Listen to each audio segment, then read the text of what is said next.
Welcome to the Midnight Vigil, the channel where the stars are always right and there really is a monster hiding underneath your bed.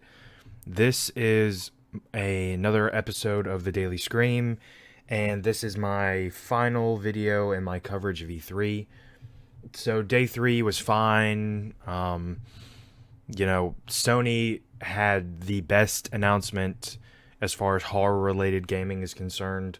You've all probably heard about it. We finally got a trailer for Resident Evil Remake. I will show it to you right now. This is not how I imagined my first day.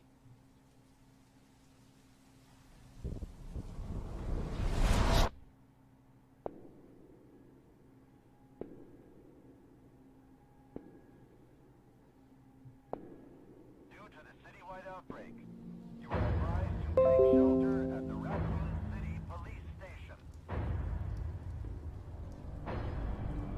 Free food and medical supplies will be provided to everyone in need. Something's not right.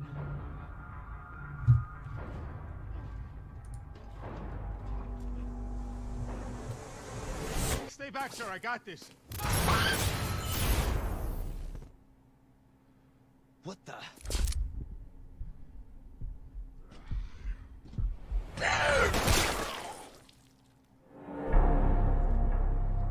Is anyone here? Jesus.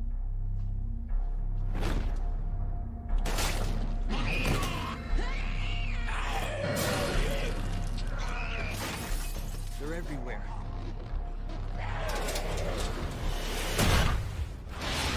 I'm giving you an order, rookie. You save yourself first. Help me, please!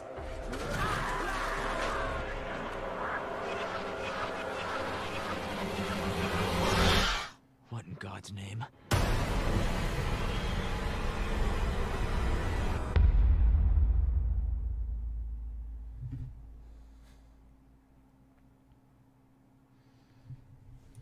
So that's pretty much it.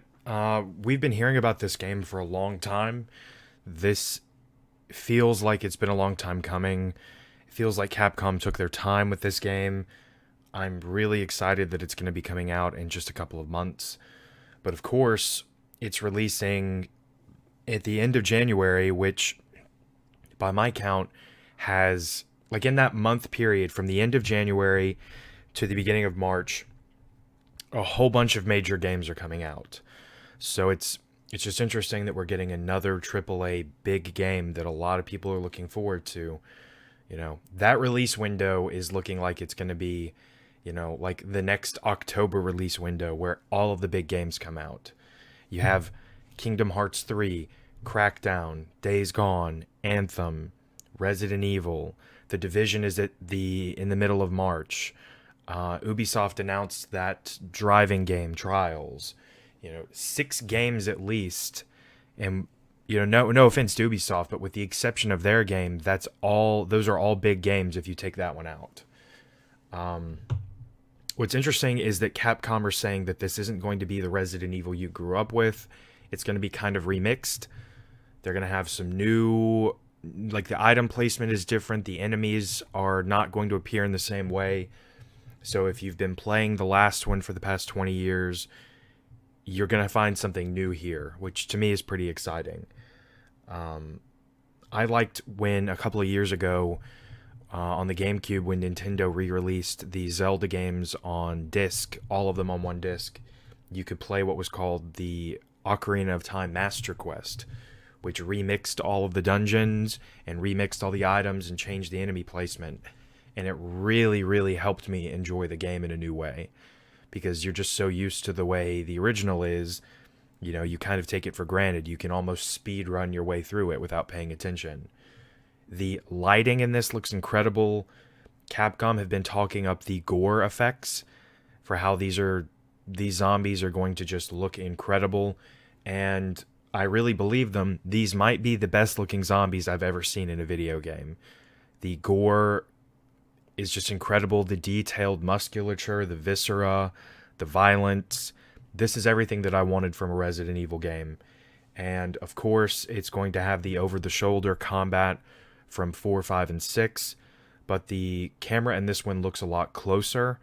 It almost makes the combat feel more intimate. It certainly makes it feel more in your face, because the camera's not as zoomed out as it was in the later Resident Evil third persons.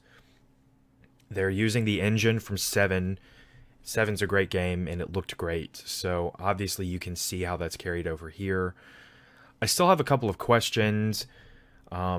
Resident Evil 2 featured 2 characters, and you see the other character. Oh my God, Jill. You see the other Resident Evil character, but the question is, are we going to have 2 playthroughs with them that are going to be different, like what Resident Evil 2 was known for? What are they bringing back? What is going to be different? I'm very excited to see how this game gets shown off in the next couple of months, because usually in the fall we'll get like the Tokyo Game Show, and we'll see a little bit more of it there. But that's pretty much it. This was the biggest horror announcement at E3. This was a big question that I had going in if we were going to see this game. I was very happy that Sony showed it off. People reacted very positively in the theater. The reaction online has been pretty positive, although people are strangely upset at how the faces look different. That doesn't bother me at all. The voice acting on Leon, I'm so used to hering his voice. Even though they change actors, his voice from 4 is how I imagine Leon.